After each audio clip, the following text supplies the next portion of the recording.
Hi, I'm Jeff Porcaro. On behalf of Starlix and myself, I'd like to welcome you to what I think is going to be a very informative and fun session. I intend on covering in the next 50 minutes or so what I think to be the two basic grooves in contemporary music. That is, your straight 8th and 16th note groove and your shuffle groove, which is derived from triplets.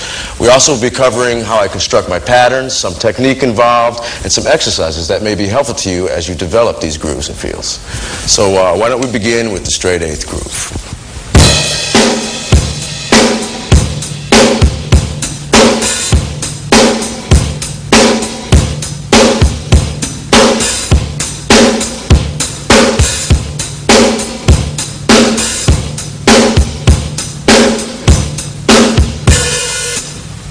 Now, when I come up with a pattern for a new song that I've heard for the first time, I pay close attention to the bass part, any vocal that's there, meaning really paying attention to the phrasing of the vocalist, and that pretty much will dictate the time and the groove.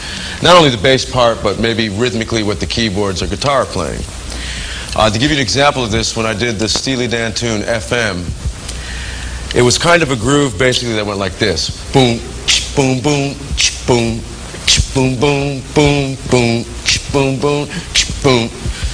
So when I first heard that, the first thing I did was to play 16ths on the hi-hat, and it was something like this.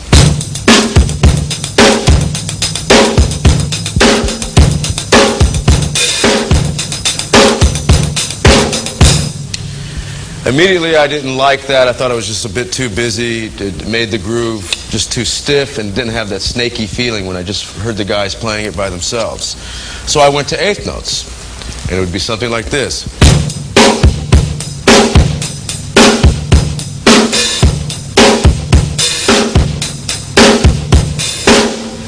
Now, coming up with that pattern, I want to point out that it's important. When I played just the 8th notes on the hi-hat, it wasn't like I just played them the same dynamic, you know, real stiff. I put kind of an inner lope to it. Its own inner dynamic, up and down. And that helped with the groove. That's basically what I do when I'm listening to most patterns, is think of all avenues, whether it be 16ths, some 16ths and 8ths, or 8th notes, and then play with the inner balance, the inner dynamic of those within the bar. In keeping with the topic of the hi-hat and the dynamics within the beat, I like to practice little hi-hat exercises. That is, you know, playing 8th notes, adding in 16th notes, and different variations of accents and dynamics. For instance, 1 and 2 and 3 and 4 and 1 and 2 and 3 and 4 and now accent quarter notes,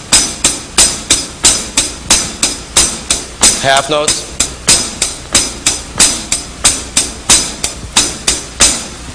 then I'll start adding 16th notes, and I'll turn, you know, it'll be adding a 16th note,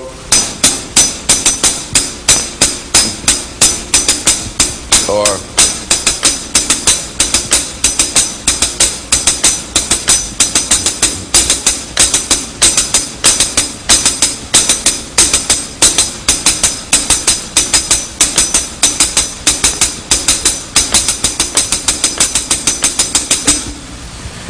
now, the reason I do these little exercises with the 8th notes and 16ths and all the variations, because it's helpful for me when I'm developing drum beats for songs.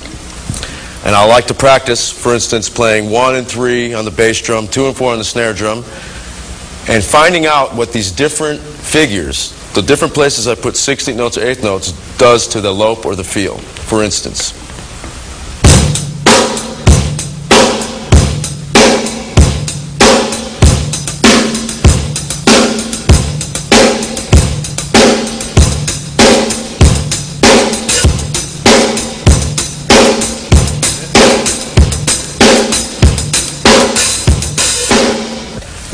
now's a good time, I think, to talk about stick technique, how I hold my sticks. I use a match grip, and I hold it with the fulcrum between the first joint and my index finger, the top joint, and the meat of my thumb here. Here's my fulcrum with the sticks wrapped around. I think it's good that you investigate your technique and work on that. I do snap-ups to develop the wrist and the arm. And the reason I mention that, it's really good. I think this technique, these kind of chops are good to execute 16ths. Now, there's two ways to play 16ths, and it depends on the tempo, but there's the hand-to-hand method, the alternate groove, alternating stroke method of doing 16ths. 1 E-enda, 2 E-enda, 3 E-enda, 4 E-enda. I like the single-handed method because it's a lot smoother feel it coming from one wrist and hand here.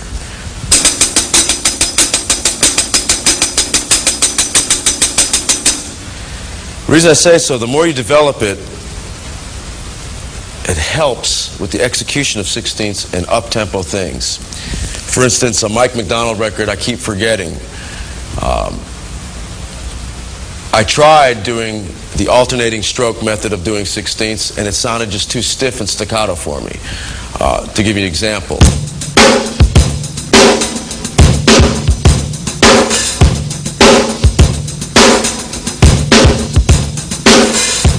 Compared to